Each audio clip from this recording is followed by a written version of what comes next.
प्रथमः पाठः अविवेकः परम आपदाम पदम। विवेक का मतलब होता है हमारी सोचने समझने की शक्ति। तो अविवेक उसका ऑपोजिट मतलब ना समझी, कि हम कुछ बिना सोचे समझे ही काम करें, बुद्धिहीनता। परम यानी बहुत बड़ा। आपदाम, आपद का मतलब होता है मुसीबत। आपदाम उसका षष्ठी बहुवचन है, मतलब मुसीबतों का। पदम यानी स्थान। तो अविवेक ना समझी बुद्धिहीनता बहुत बड़ा मुसीबतों का स्थान है।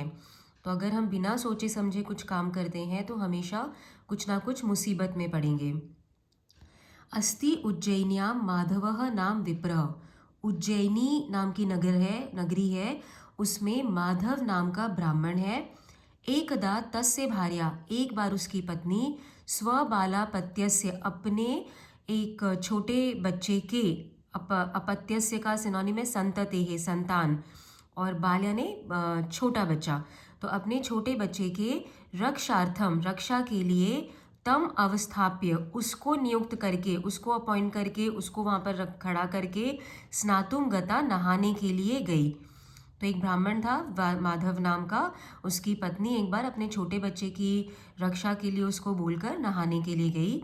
अथ तब ब्राह्मण राज्ञा, ब्राह्मण राजा के द्वारा श्राद्धार्थम निमंत्रित, श्राद्ध के लिए निमंत्रित किया गया। ब्राह्मणः सहज दारिद्र्यात् अचिंत्यत, ब्राह्मण ने गरीबी की वजह से सोचा, क्योंकि वो बहुत गरीब था। यदि सत्वरम न गच्छामि, अगर जल्दी नहीं जाता हूँ, तरही तो, अन्यः कश्चित, कोई और ब्राह्मण, श्राद्धार्थम, श्राद्ध के लिए, वृतः भवेत्, आमंत्रित हो जाएगा। तो यहाँ पर देखो, उज्जैनियाम जगह का नाम है, उज्जैनी में रहता था। कुत्र, प्रश्न निर्माण, माधव उसका नाम है, इसलिए किम, क्वेश्चन होगा क्या नाम था, तो किम, कह नहीं होगा। राज्ञा तृतीया का एक वचन है केन।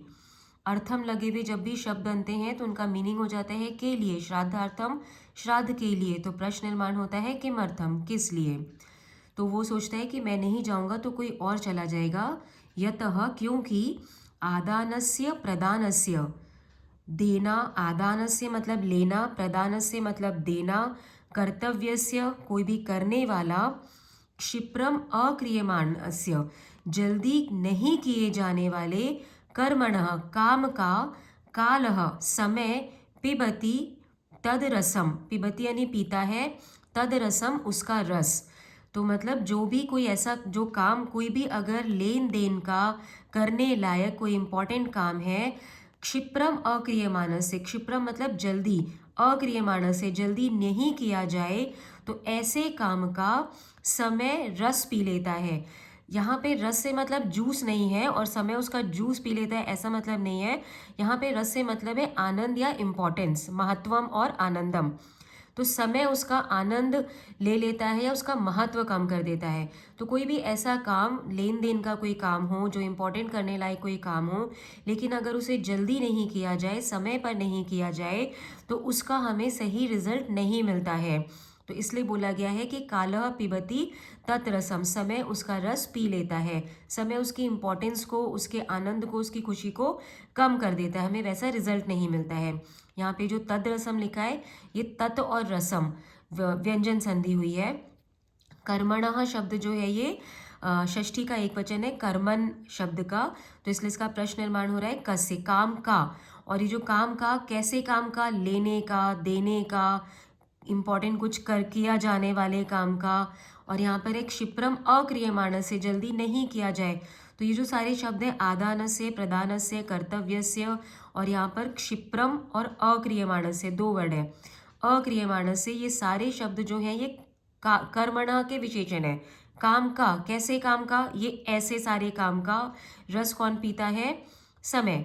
तो ये जो सारे शब्द हैं ये इस कर्मणा शब्द के विशेषण है, इसलिए इन सारे शब्दों में षष्ठी विभक्ति आ गई है, क्योंकि विशेषण को हमेशा, जो विशेष की विभक्ति, लिंग, वचन सब जो होता है वो विशेषण को भी एप्लीकेबल होता है, इसलिए इन सबको षष्ठी विभक्ति लग गई है। लेकिन मैं हिंदी में इसको ट्रांसलेट करते समय कैसे बोलूँगी कि लेन देन, कोई काम जो हो इम्पोर्टेंट करने वाला, और जो जल्दी नहीं किया जाए, ऐसे काम का रस जो है या इम्पोर्टेंस जो है वो समय ख़त्म कर देता है। तो क्योंकि षष्ठी के शब्द के ये सारे विशेषण है, इसलिए इन सारे शब्दों को भी षष्ठी विभक्ति हो गई है। किंतु उसको समझ में आ जाता है कि अगर मैं जल्दी नहीं जाता हूँ, इसी समय मुझे निमंत्रण मिला है, अगर इसी समय चला जाऊँगा तो मुझे वहाँ से थोड़ा दान दक्षिणा मिल जाएगा, पैसा मिल जाएगा। लेकिन अगर मैं अभी नहीं जाऊँगा तो किसी दूसरे को बुला लेंगे और मुझे वो सब नहीं मिलेगा, इसलिए उसको ये श्लोक याद आया। किंतु बालस्य अत्र रक्षकः नास्ति, लेकिन बच्चे का यहाँ पर कोई रक्षक नहीं है। तत् किम करोमि, तो क्या करूँ। भवतु, ठीक है। चिरपाल कालितम इमम, लंबे समय से पाले गए इस पुत्र निर्विशेषम, पुत्र के जैसे नकुलम, नेवले को बाल रक्षायाम, बच्चे की रक्षा में व्यवस्थाप्य, रखकर या नियोजित कर कर, अपॉइंट करके, गच्छामि, जाता हूँ। तथा कृत्वा गतः, और वैसा करके चला जाता है, नेवले को उसकी रक्षा के लिए वहां खड़ा कर देता है। ततः तेन नकुलेन, तभी उस नकुल के द्वारा बाल समीपम उपसर्पम, बच्चे के पास जाता हुआ कृष्ण सर्पः दृष्टः, काला सांप देखा गया। सह तम व्यापाद्य, और वह उसको मारकर खंडशः कृतवान, उसने उसको मारकर टुकड़े कर दिया। अत्रांतरे, उसी समय में ब्राह्मणः अपि, ब्राह्मण भी श्राद्धम गृहीत्वा, श्राद्ध लेकर गृहम उपावृत्तः, घर वापस आ गया। ब्राह्मणम दृष्ट्वा, ब्राह्मण को देखकर नकुलः रक्त विलिप्त मुखपादः, रक्त विलिप्त खून से सना हुआ मुखपादः, मुंह और पैर वाला नकुल ब्राह्मण को देखकर तस्य चरणयोः, उसके पैरों में अलुठत, लौटने लगा। क्योंकि वो जो पेट्स होते हैं वो कैसे जब अपने मालिक को देते हैं तो देखते हैं तो उसके आगे पैरों में लौटने लगते हैं, तो वैसे ही वो जो नेवला था वो आकर ब्राह्मण के पैरों में लौटने लगा। विप्रह तथा विधिम तम दृष्टवा, लेकिन ब्राह्मण जो था वो ऐसे उसको देख कर कि उसके मुंह पे और पैरों पे पूरा खून लगा हुआ है। बालकः अनेन खादित, बच्चा इसके द्वारा खाया गया है। इति अवधार्य, ऐसा समझकर, ऐसा मानकर, कोपात नकुलम व्यापादितवान, कोपात यानी गुस्से से नकुल को, नेवले को, व्यापादितवान मार दिया। तो ब्राह्मण को लगा कि इसने बच्चे को मार दिया है, ऐसा सोचकर गुस्से में आकर उसने उस नेवले को मार दिया। यहाँ पर व्यापादितवान यानी मार दिया, उसका सिनोनिम हतवान। अवधार्य मतलब मानकर, अवगत्य या मतवा। कोपात यानी गुस्से से, क्रोधात उसका सिनोनिम। अनंतरम यावत, उसके बाद जब उपसृत्य, पास जाकर, अपत्यम पश्यति, अपने बच्चे को देखता है, तावत बालकः सुस्थ, बच्चा स्वस्थ यानी हेल्दी, सर्पः च व्यापादितः तिष्ठति, और सांप मरा हुआ होता है। ततः तब तम उस उपकारकम नकुलम, उपकारी नकुल को, नेवले को, मृतम निरीक्ष्य, मरा हुआ देखकर, आत्मानम मुषितम, खुद को ठगा हुआ, मन्यमानः, मानता हुआ, ब्राह्मण परम विषादम अगच्छत, बहुत ज़्यादा दुख में चला गया, बहुत ज़्यादा दुखी हो गया। यहाँ पे विषादम का सिनोनिम शोकम, निरीक्ष का सिनोनिम दृष्टवा। अतः उच्यते, इसलिए कहा जाता है, सहसा विदधीत न क्रियाम अविवेक, सहसा विदधीत, अचानक, न क्रियाम, नहीं करना चाहिए, विदित यानी करना चाहिए, तो कोई भी काम अचानक नहीं करना चाहिए। अविवेक, यहाँ पे क्रियाम हलंत वाला म है और दूसरा शब्द है अविवेक।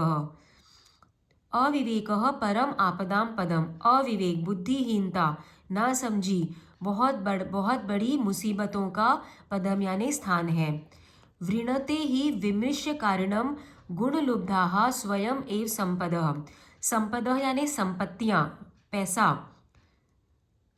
संपत्तियां कैसी होती हैं, गुण लुब्धाः, गुणों की तरफ आकर्षित होने वाली, तो गुणों को पसंद करने वाली, ऐसे लोग जो गुणी होते हैं उनको पसंद करने वाली संपत्तियां स्वयं एव, खुद ही, विमृश्य कारणम, सोच समझकर काम करने वाले को, वृणते, चुन लेती हैं। तो संपत्तियां जो होती हैं वो खुद ही सोच समझकर, क्यों वो कैसी होती हैं, वो गुणों की तरफ अट्रैक्ट होने वाली होती हैं, वो ऐसे लोगों की तरफ अट्रैक्ट होती हैं जो गुणी होते हैं। तो ये गुणों की तरफ अट्रैक्ट होने वाली संपत्तियां खुद ही सोच समझ के काम करने वालों को चुन लेती हैं। तो यहाँ पर जैसे ब्राह्मण ने बिना सोचे समझे उसने नेवले ने तो उसके बच्चे को बचाया था, लेकिन ब्राह्मण ने बिना सोचे समझे उस नेवले को ही मार दिया। तो यहाँ पर देखो, परम आपदाम, ये स्त्रीलिंग का षष्ठी बहुवचन का शब्द है, इसलिए इसका प्रश्न निर्माण का आसाम। पदम जो है स्थानम शब्द को बोलते हैं, लेकिन यहाँ पर स्थानम। संपदः यानी संपत्तियाँ, आपद यानी विपत्ति और संपद यानी संपत्तियाँ। तो ये संपद जो है ये भी स्त्रीलिंग का वर्ड है, प्रथमा का बहुवचन है, इसलिए प्रश्न निर्माण कहा। और संपत्तियाँ कैसी हैं? गुण लुब्धाः, गुणों की तरफ अट्रैक्ट होने वाली। तो इसलिए क्योंकि स्त्रीलिंग का विशेषण है ये, तो कीदृशी से बनेगा, लेकिन ये बहुवचन है, तो कीदृशी, कीदृश्यौ, कीदृश्यः। संपदः का विशेषण है, स्त्रीलिंग का बहुवचन, इसलिए कीदृश्य इसका प्रश्न निर्माण है। तो ये है पहला चैप्टर, अविवेकः परम आपदाम पदम।